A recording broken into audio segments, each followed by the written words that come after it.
अस्सलाम वालेकुम गाइस। तो आज हमारी जो क्लास है वो local SEO, e commerce SEO और बाकी जो इसके बेसिक्स पॉइंट्स रह गए हैं उनको क्लियर करने के बारे में। क्योंकि हमने पिछली दो क्लासेस के अंदर technical SEO, of page SEO, on page SEO और व्हाट इज़ एसईओ, इस चीज़ को हमने समझा है।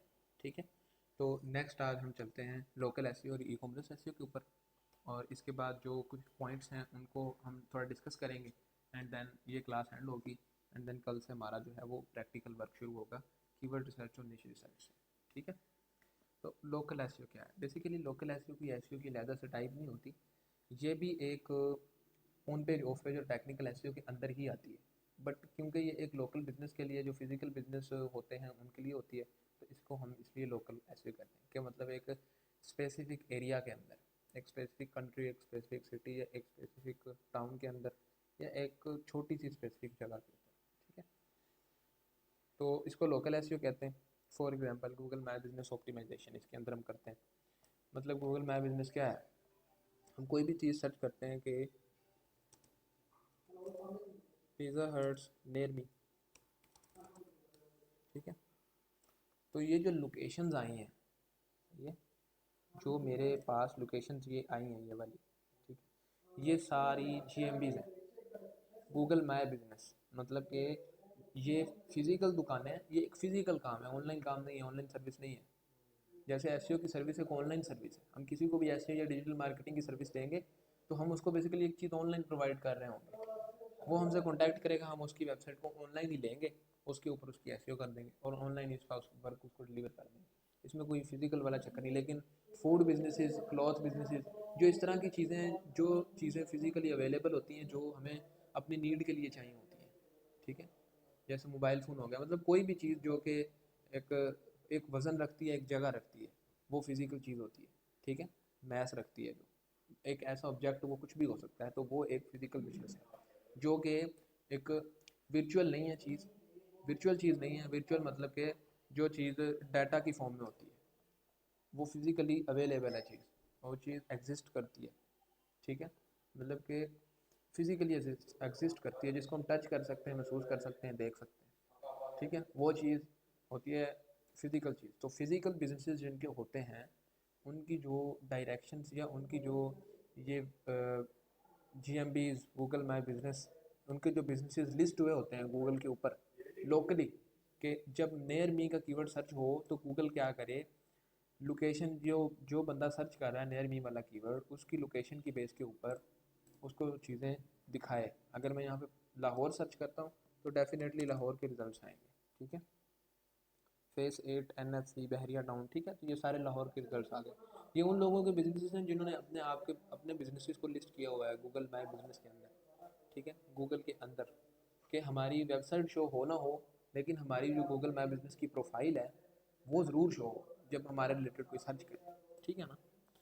तो ये होती है जीएमबी की ऑप्टिमाइजेशन। अब इसमें पिज़्ज़ा हट नियर लाहौर, ठीक है, ये पिज़्ज़ा हट नियर, मेरी मिस्टेक है, पिज़्ज़ा हट लाहौर में सर्च कर रहा हूँ। ठीक है, तो अब ये जो बंदा बैठा हुआ है नीचे सबसे, ठीक है, ये वाला, अब इसकी समझो एसईओ नहीं हुई हुई, इसलिए तो ये 10वें 20वें नंबर पे बैठा है ना। एसईओ हुई होती तो ये इसकी तरह टॉप पे बैठा होता या टॉप 10 के अंदर होता। ठीक है, तो यही हम लोकल एसईओ के अंदर करते हैं। जीएमबी, ये जो लोकल बिजनेसेस हैं, ये जो एक गूगल माई बिजनेस की प्रोफाइल है, इसकी हम एसईओ करते हैं, इसको टॉप पे लाने की कोशिश करते हैं। ठीक है, लोकल साइटेशंस मतलब एक लोकल एरिया के ऊपर हम काम करते हैं। अब वो एरिया लाहौर हो सकता है, लाहौर के अंदर काफ़ी ज़्यादा जो है वो टाउन्स हैं, सिटीज़ हैं, ठीक है, हाउसिंग स्कीम्स हैं। ठीक है, उनके अंदर फिर एक लोकल एरिया हो सकता है। मतलब एक शॉप जो है वो पूरे लाहौर में थोड़ी होगी, किसी न किसी स्पेसिफिक जगह के ऊपर होगी ना, तो उसकी साइटेशन हम इसमें करेंगे। रिव्यू मैनेजमेंट, इसी जीएमबी के अंदर हम ये जो इनके रिव्यूज़ लगे हुए हैं, ये देखें 3.0 इसकी रेटिंग है, 6 रिव्यूज़ है। तो हम क्या करते हैं, किसी ऐसे बंदे को पिच करते हैं जिसकी जीएमबी 10वें 20वें नंबर के ऊपर रैंक कर रही, उसको हम प्रपोजल सेंड करते हैं कि भाई हम आपकी जीएमबी की ऑप्टिमाइजेशन करेंगे।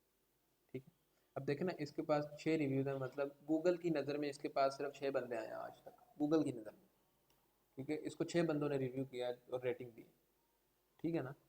और इस बंदा ये जो टॉप पे बैठा हुआ है, इसके 112 बंदे इसके पास आए और 4.4 रेटिंग, मतलब कि जिसके पास बंदे ज़्यादा आए हैं गूगल उसको ये समझता है कि ये बंदा ट्रस्टेड है, इसको मैंने ऊपर शो कर दिया, ये एक्टिव है, इसकी चीज़ अच्छी है, इससे यूज़र को फ़ायदा होता है, तो इसको मैं ऊपर शो करूँगा।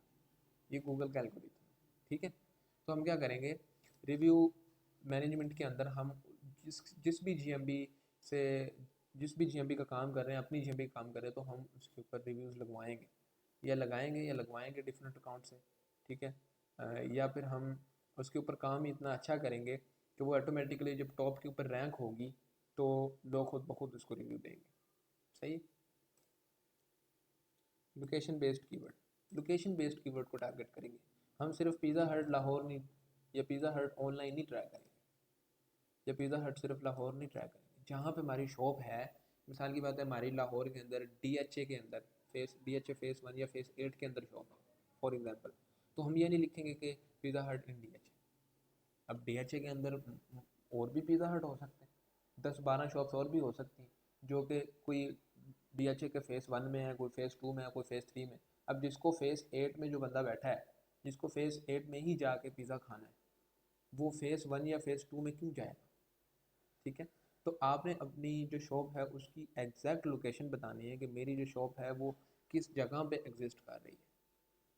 इससे क्या होगा कि आपकी जो लोकेशन है वो ऑनलाइन आ जाएगी और पता चल जाएगा कि आप फिज़िकली एग्जैक्टली कहाँ पे एग्जिस्ट कर रहे हैं, ताकि इर्द गिर्द के जो लोग हैं वो आपकी शॉप पे आएँ, किसी और बाहर की शॉप पे ना जाए, ठीक है। तो लोकेशन बेस्ड कीवर्ड को हम टारगेट करते हैं, पिज़्ज़ा हट लाहौर DHA फेस 8, इस तरह करके आप कीवर्ड्स को टारगेट करते हैं कि आपकी लोकेशन की बेस के ऊपर जो कीवर्ड सर्च हो वही वहीं पे बंदा आए, ठीक है। कोई ऐसे कीवर्ड्स उसमें ना ऐड हो कि आपने पिज़्ज़ा हट लाहौर लिखा हुआ है, DHA के अंदर आप बैठे हुए हैं और आपने पिज़्ज़ा हट लिख दिया है जी मॉडल टाउन, ठीक है। ट्रस्ट लूज होगा आपका और कभी भी आपकी जेम भी रैंक नहीं करेगी।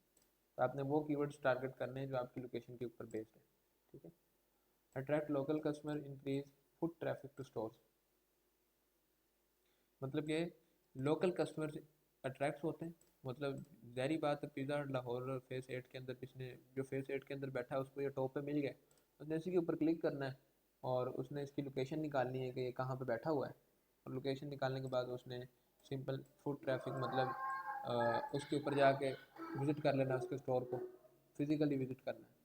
देखा उसने ऑनलाइन नहीं है, लेकिन बिज़नेस तो चला गया ना उसको। एक बंदे को जब ऑनलाइन उसकी GMB मिली, एक बंदा ये बैठा है, ठीक है, एक बंदा जिसकी GMB ही नहीं है, ऑनलाइन ही नहीं है, जो ऑनलाइन नहीं है वो उसके घर के पास भी बैठा है ना, तो वो उसके पास नहीं जाएगा, क्योंकि जब उसने गूगल पे सर्च किया तो ये वाला बंदा आया, ये उसकी लोकेशन निकली। उसको लगा कि यार ये बंदा जो है ना सही सेल कर रहा है, मतलब इसकी काफ़ी ऑनलाइन अवेलेबल है, तो मतलब फिजिकल भी ये है, तो सिंपल उसके पास वो चल के उसके पास जाएगा। उसको फुट ट्रैफिक कहते हैं, मतलब चल के उसके पास जाएगा वो बंदा, ठीक है। ये था लोकल एसईओ, मतलब लोकेशन बेस्ड चीज़ों को हम टारगेट कर रहे होते हैं। मेन जो इसमें मकसद होता है हमारा GMB को रैंक करना होता है, सही। तो जब हम प्रैक्टिकल करेंगे तो हमें इस चीज़ का बेहतर आइडिया हो जाएगा। तो होती है e commerce SEO. E commerce होती है कोई भी फिजिकल प्रोडक्ट जो सेल होती है, जैसे ये पिज़्ज़ा हट है, तो ये पिज़्ज़ा जो होता है वो एक फिजिकल प्रोडक्ट है, खाने वाली चीज़ है। तो ये कोई ऐसी चीज़ नहीं है कि जो ऑनलाइन ही मतलब कि आपको कंप्यूटर के अंदर ही डिलीवर हो जाए। कंप्यूटर के अंदर जैसे फॉलोअर्स पाए हुए हैं या प्रोडक्ट्स की होगी लैपटॉप्स की, ठीक है। प्रोडक्ट्स की होती हैं विंडो को एक्टिव करने के लिए, या विंडो हो गई डाउनलोड करने के लिए, इंस्टॉल करने के लिए, या कोई सॉफ्टवेयर हो गया जो आपने लैपटॉप के अंदर इंस्टॉल करना है, या एसईओ की सर्विस हो गई, ग्राफिक डिज़ाइनिंग की सर्विस हो गई। तो ये जितनी भी चीज़ें हैं ये सारी ऑनलाइन और डिजिटल चीज़ें, ये फिजिकल अवेलेबल नहीं है, ना फिजिकल एग्जिस्ट करती हैं, ठीक है। तो जो ई कॉमर्स ऐसी होती है वो इसलिए होती है कि जो फिजिकल प्रोडक्ट है उसको उसकी सेलिंग को इंक्रीज़ करने के लिए जो स्टोर्स होते हैं बेसिकली, जैसे क्लोथिंग का कोई स्टोर हो गया, पौधों का कोई स्टोर हो गया, प्लांट्स का, ठीक है, फूड का कोई स्टोर हो गया, बेकरी हो गई, मल्टीपल चीज़ें जो कि बाज़ार में अवेलेबल होती हैं, जिन चीज़ों को हम फिज़िकली जाके बाय करते हैं, जो फिज़िकली एक हर एक बंदे की नीड होती है, वो वो होती है बेसिकली उसकी एसईओ होती है ई कॉमर्स एसईओ के अंदर, ठीक है। तो ई कॉमर्स को हमने अलहदा इसीलिए रखा है कि जो प्रोडक्ट बेस्ड वेबसाइट है उनकी थोड़ी सी ऑप्टिमाइजेशन की जाए और उनके अंदर इस तरह के कीवर्ड टारगेट की जाए, उनकी एसईओ इस तरह से की जाए कि वो जो प्रोडक्ट्स हैं वो डायरेक्ट ही गूगल के अंदर शो हों और हमारी प्रोडक्ट्स की जो सेल है वो इंक्रीज़ हो। अगर कोई बड़ा ब्रांड भी सेल कर रहा है तो हम स्पेसिफिक रह के हम टॉप पे बैठे हों, बड़ा ब्रांड नहीं चाहिए। बड़ा ब्रांड मतलब अमेजोन, द्राज, जो मल्टीपल जो हर चीज़ सेल करते हैं। बड़ा ब्रांड इस तरह से नहीं है कि कोई स्पेसिफिक अगर किसी चीज़ का ब्रांड है, जैसे जे डॉट है, जे डॉट की अपनी वेबसाइट है, ठीक है। तो अगर जे डॉट की वेबसाइट ऊपर रैंक कर रही है तो गूगल उसको कभी भी डी रैंक नहीं करेगा, क्योंकि वो खुद ब्रांड है, उसके खुद के क्लॉथेस। अगर आप जे डॉट के क्लॉथेस सेल कर रहे हैं तो गूगल आपको ऊपर कभी भी नहीं रखेगा। हाँ, द्राज के ऊपर अगर द्राज जे डॉट के ब्रांड के कपड़े सेल कर रहा है और वो ऊपर बैठा हुआ है तो उसके ऊपर आपको गूगल रख सकता है, क्योंकि वो तो और भी बड़ी चीज़ें सेल कर रहा है, ठीक है। तो प्रोडक्ट के पेज की ऑप्टिमाइजेशन, प्रोडक्ट पेज क्या होता है?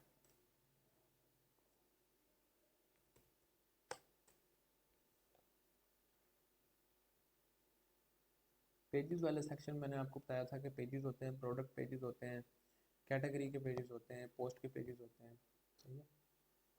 आर्काइव पेजेस, इनको इन सबको आर्काइव पेजेस कहते हैं। ये जो सिंपल पेजेस होते हैं ना, जैसे यूजफुल लिंक में अबाउट अस हो गया, शॉप का पेज हो गया, ब्लॉग का पेज, सिंपल पेजेस को हम आर्काइव पेजेस नहीं कहेंगे। आर्काइव पेजेस के अंदर वो पेजेस आते हैं जो कैटेगरी पेजेस होते हैं, प्रोडक्ट के पेजेस होते हैं, या इस तरह के पेजेस होते हैं जिनके यहाँ पे यूआरएल लगा होता है कलेक्शन करके या प्रोडक्ट करके या कुछ भी वट, वो होते हैं आर्काइव पेजेस।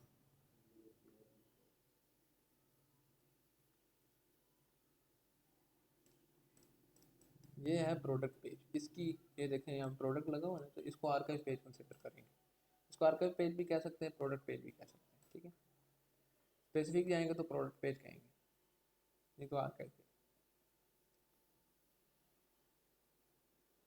तो इस पेज की ऑप्टिमाइजेशन करना मतलब कि इस प्रोडक्ट का टाइटल, इस प्रोडक्ट की शॉर्ट डिस्क्रिप्शन, इस प्रोडक्ट की ये लॉन्ग डिस्क्रिप्शन, ठीक है, और दूसरी प्रोडक्ट्स इसके अंदर लगाना, ये है प्रोडक्ट पेज की एसईओ करना।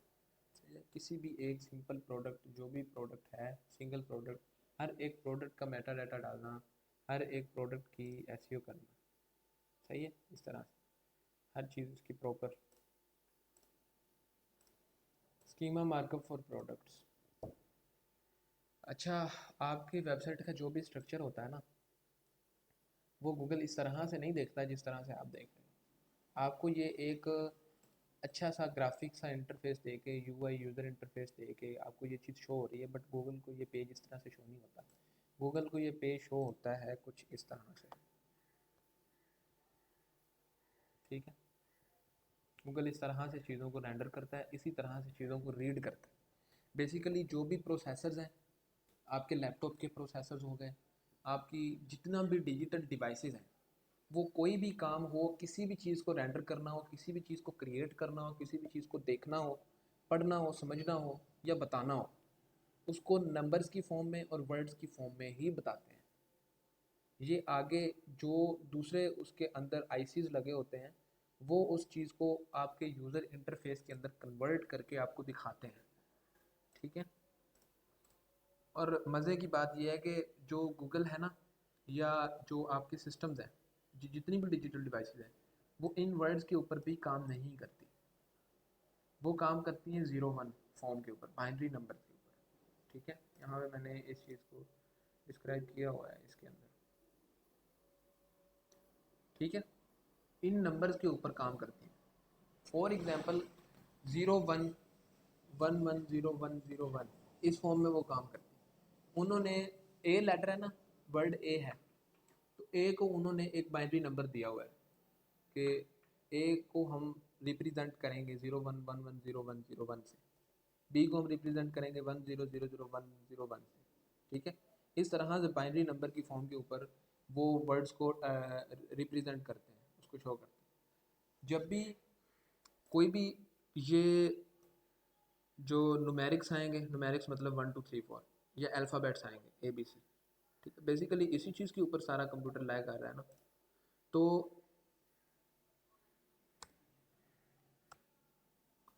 तो ये जितने भी कंप्यूटर प्रोसेसर हैं, सब कुछ सारे काम करते हैं 01 नंबर्स के ऊपर। उन्होंने हर अल्फ़ाबेट को, हर एक वर्ड को, हर एक स्लैश को, इस परसेंटेज को, ये जितने भी आपका कीबोर्ड है ना, इसके अंदर जितने भी डिजिट्स हैं, इन सारे डिजिट्स को उन्होंने बेसिकली एक 01 की फॉर्म में एक बाइनरी नंबर दिया होता है, ठीक है।